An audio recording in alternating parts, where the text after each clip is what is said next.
আসসালামু আলাইকুম। 30 দিনে আরবি শিক্ষা কোর্সে আপনাদের সবাইকে স্বাগত জানাচ্ছি। 30 দিনে আরবি ভাষা শিক্ষা কোর্সে আমরা প্রতিদিন 15টি করে শব্দার্থ শিখব। যদি অনেক বেশি পরিমাণে শব্দার্থ আমরা স্টাডি করি তাহলে অনেক সময় ভুলে যেতে পারি, এজন্য অল্প অল্প করে স্টাডি করব। তো সেই ধারাবাহিকতায় আজকে প্রথম পার্ট। তো চলুন তাহলে আজকের শব্দগুলো আমরা শিখে নেই। বাংলা ভাষায় অন্য বা ভিন্ন, আরবিতে হচ্ছে তানি, ইংরেজিতে হচ্ছে আদার বা অ্যানাদার। অনুমতি বা সম্মতি, আরবিতে হচ্ছে সালেহিয়া, ইংলিশ হচ্ছে পারমিশন বা কনসেন্ট। অন করা বা চালু করা, আরবি হচ্ছে সাক্কেল, ইংলিশ হচ্ছে টার্ন অন।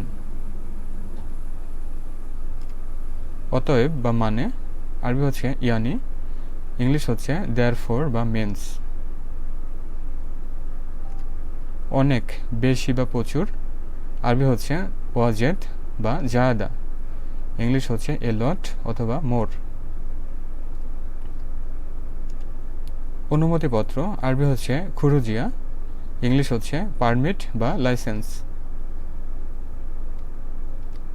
অনুষ্ঠান বা আয়োজন, আরবি হচ্ছে মারাসিম, ইংলিশ হচ্ছে সেরেমনি, সেলিব্রেশন অথবা ফাংশন। অপেক্ষা, আরবি হচ্ছে ইন্তেজার, ইংলিশ হচ্ছে ওয়েট। অপরাধ, আরবি হচ্ছে জারিমা, ইংলিশ হচ্ছে ক্রাইম বা অফেন্স। অফিস বা দপ্তর, আরবি হচ্ছে দপ্তর, মক্তব বা দম, ইংলিশ হচ্ছে অফিস।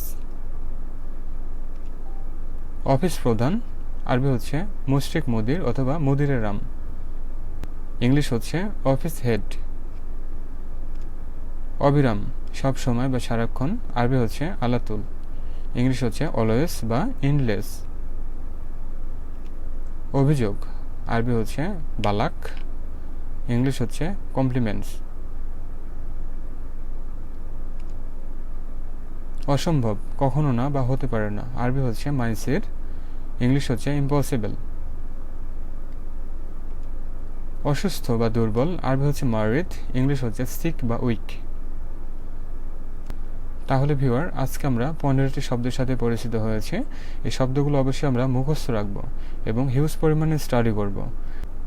তাহলে আজকের পাঠ এতটুকুই। পরবর্তী পাঠে আমরা আরও 15টি শব্দ শেখার চেষ্টা করব। সে পর্যন্ত সবাই ভালো থাকবেন, সুস্থ থাকবেন। আল্লাহ হাফেজ।